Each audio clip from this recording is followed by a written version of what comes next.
So, nilagay na natin ng ating patula. Naglagay na rin ako ng Knorr Cube seasoning. Yan.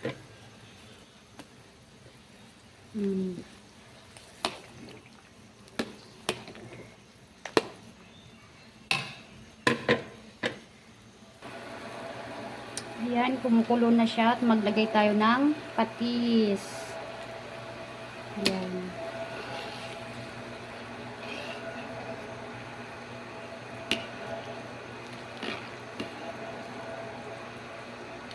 Tikman natin.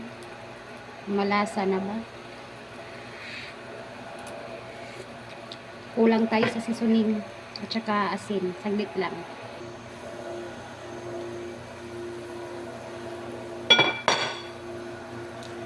Ayan, lagyan natin ng asin.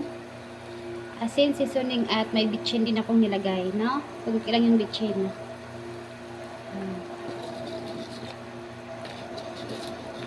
Mix natin para mas mabilis matunaw.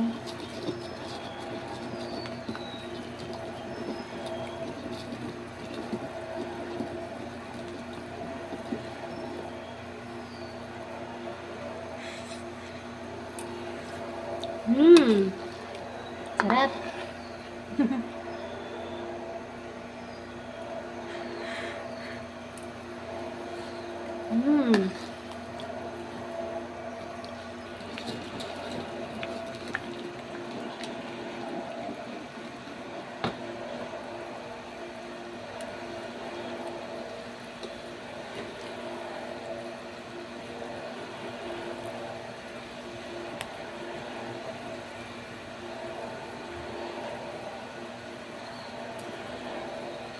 Pinutol ko lang yung sili, hindi ko kasi na-chop kanina. Ayan.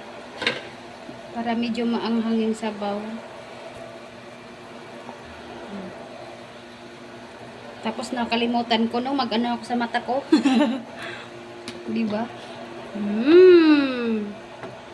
Masarap na yung sabaw natin. Yan. Okay na yung lasa ng ating sabaw. Okay na siya. Yan. Lalagyan na natin yung ating isda at malunggay. Diba?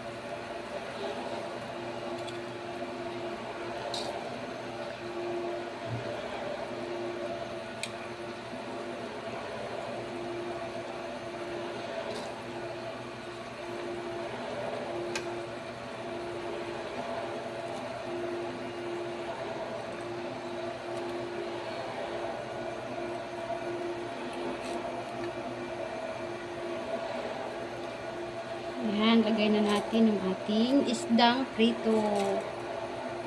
Ayan. Sarap niyan.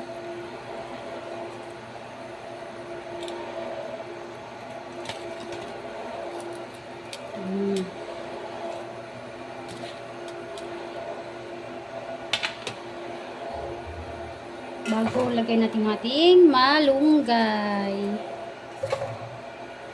Ayan.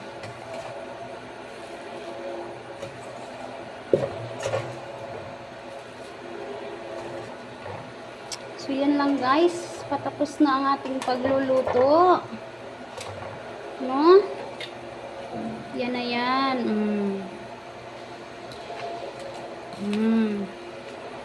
Yan o, yung ating isda o. May patula.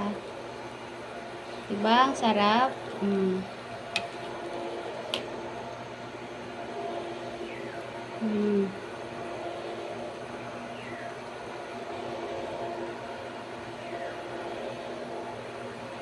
So, yun lang guys.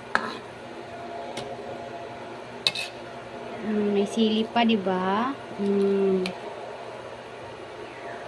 Makulay ang ating gulay. Sinabawang isda. O, di ba?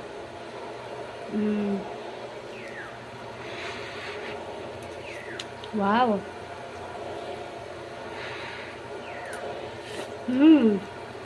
Nakakapag-unli rice ka nga. So, yan lang guys. Have a great day everyone. God bless. Ingat po kayo lagi. Ito na ang ating ulam for dinner. Yan ang ating ulam ngayon.